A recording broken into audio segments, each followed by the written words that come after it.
quick explanation of how the mast is going to go together. It'll arrive wrapped up underneath the boat. You need to get it out, unwrap it, put it in line so you're able to slide it together like this. When you've got it in this position, your messenger lines need to be connected, and these are numbered accordingly. So this would be number 1, this would be number 1, so you attach. That way you can pull the halyards down when the mast is joined. Same with the electrics. These need to be attached with the messenger line that's running through the conduit. Tie that on, tape it up so it doesn't come undone, and then that'll pull through the conduit. I find it works better if you've got a couple of buddies that can help you. 2 people can slide the mast section together, but a third person down the bottom end is able to pull all the messenger lines nice and tight. That way they won't get tangled up in this area as the mast come together.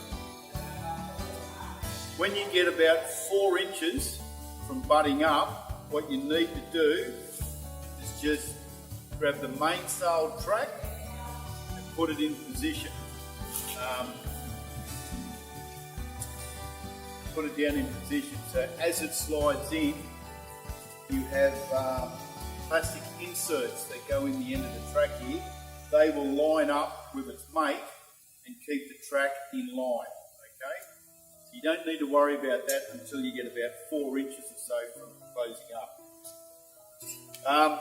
Once that's done, once the sections are together, put your screws in the track and then put screws in the leading edge of the mast on this side, okay? And that will lock the rig together. We'll supply a couple of tubes of epoxy glue, 2-part. As you syringe, as you squeeze it out, you need to mix it up. Apply that onto the screws. That will bed it in and it will seal the carbon fibre and just help lock it in place. So use the epoxy glue on the screws. Like I said, your leading edge, your track, once that's done, you're then able to do your side walls. Everything's been drilled, tapped and dry fitted, so you shouldn't have any problems joining. Once that's done, you can flip it over and set up your spreaders.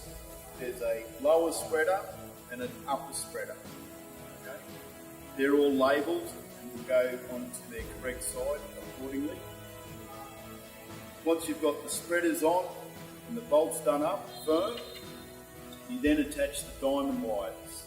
Now you've got 3 diamond wires. You have the upper diamond wire, which is a fixed length.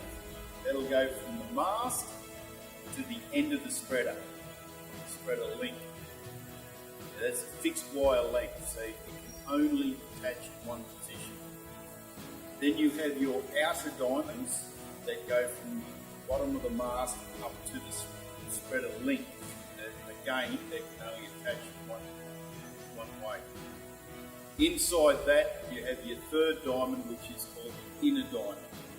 And that'll go from the link to the midpoint on the mast. All the rigging screws have been taped and marked, and once you've installed it, those rigging screws get done up back to that marked position. Okay, and that way the rig will be set up. For the 37 rig, we carry about 50 or 60 mil of pre-bend in the mast. That locks it all together and gives it some compression to stop any pumping, and it increases the stability of the rig. Okay. Once all that's done, you can then attach your halyards accordingly in their location that the messenger lines are poking out of, and tie them on, and then pull them through the mast. Okay? And your mast is done, ready to install on the boat. Okay? Now when you go to do that, install on the boat, the cap shrouds are being pre-stretched from the supplier. What they do, they shrink back a little bit. Now when you attach them, they're going to stretch under a little bit of load and a bit of swaying, so you'll need to put some tension on them. Okay. The forestay is already set. Okay, it'll be marked, and you'll be able to lock it off back to that setting. The forestay is not. We don't make the furler because of the overall length, but the Harkin manuals are really easy to read and well laid out, so you won't have any problems there.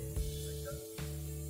What we do is what's called a static tune here at the driveway. So once you get the rig on the boat over there where you are,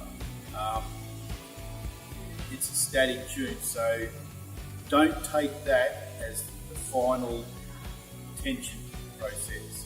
What you need to do is go out for a sail tune, probably a couple of times, whereby you tension on the cap shrouds to take the stretch out and give rig tension. Okay.